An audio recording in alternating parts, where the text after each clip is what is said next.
৬ কোটি রুপিতে আইপিএলে দল পেলেন মোস্তাফিজুর রহমান। আবারও ঝড় তুলবেন তিনি আইপিএলে। বাংলাদেশের ক্রিকেট প্রেমীদের জন্য দারুণ এক সুখবর। নিলামে অবিক্রিত ছিলেন, কিন্তু এবার আইপিএলের মাঝপথে ৬ কোটি রুপিতে দল পেলেন মোস্তাফিজুর রহমান। দিল্লি ক্যাপিটালস দলে ভিড়িয়েছে এই বাঁহাতি পেসারকে। কিভাবে ঘটল এই নাটকীয় মোড়? কাদের বদলি হয়েই এলেন মুস্তাফিজ? এনওসি মিলবে তো বিসিবি থেকে? সব জানাবো আজকের ভিডিওতে, সুতরাং একদম শেষ পর্যন্ত সঙ্গেই থাকুন। 2025 আইপিএলের মেগা নিলাম।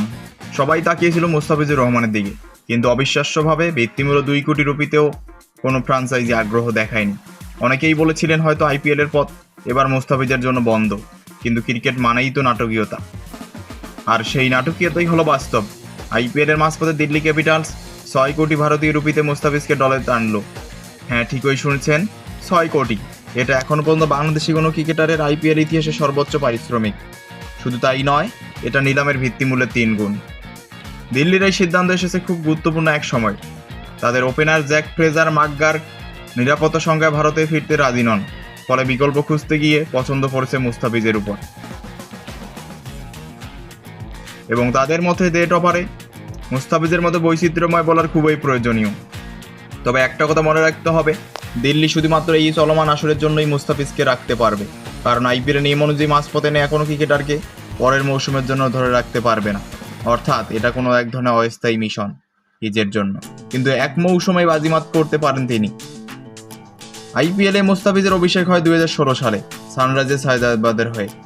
মাত্র 6.9 ইকোনমি রেটে 17 উইকেট নিয়ে জিতেছিলেন টুর্নামেন্টের সেরা উদীয়মান খেলোয়াড় পুরস্কার, যা আইপিএলের ইতিহাসে কোনো বিদেশির প্রথম অর্জন। এরপর তিনি মুম্বাই, রাজস্থান, চেন্নাই নানা দলের হয়ে খেলেছেন। গতবার চেন্নাইয়ের হয়ে 9 ম্যাচে 14 উইকেট নিয়েছিলেন। তবে চলতি আসরের মাঝখানে একবার স্থগিত হয়েছে আইপিএল। ভারত পাকিস্তানের সামরিক উত্তেজনার কারণে নিরাপত্তা নিয়ে আশঙ্কা তৈরি হয়। অবশেষে তা কেটে যাওয়ার আবারও মাঠে গড়াচ্ছে আইপিএল। 17 মে থেকে শুরু হচ্ছে স্থগিত অংশ, আর 18 মে মুস্তাফিজ মুখোমুখি হবেন গুজরাট টাইটান্সের। তবে এখন একটা বড় প্রশ্ন থেকেই যাচ্ছে, বিসিবি কি মুস্তাফিজকে এনওসি দেবে?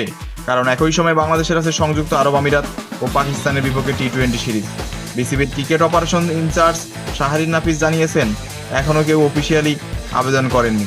তবে দিল্লি যেহেতু ঘোষণা দিয়েছে, হয়তো আগে থেকেই কথা বলা হয়ে এসেছে। মুস্তাফিজের আইপিএলে প্রত্যাবর্তন নিঃসন্দেহে বাংলাদেশের ক্রিকেট ভক্তদের জন্য এক রোমাঞ্চকর খবর। মাত্র 6 কোটিতে নয়, কোটি কোটি ভক্তের ভালোবাসা নিয়েই আবারও আইপিএল মাতাতে আসছেন দ্য ফিজ। এখন শুধু অপেক্ষা, বিসিবি থেকে সবুজ সংকেত মিললেই মাঠ কাঁপাতে দেখা যাবে তাদেরকে। আপনার মতে মুস্তাফিজ কি এবারও আইপিএলে আগুন ছড়াতে পারবেন? কমেন্টে জানাতে ভুলবেন না। ভিডিওটি ভালো লাগলে লাইক দিন এবং শেয়ার করুন বন্ধুদের সঙ্গে। আর ক্রিকেটের সর্বশেষ আপডেট পেতে অবশ্যই চ্যানেলটি সাবস্ক্রাইব করুন।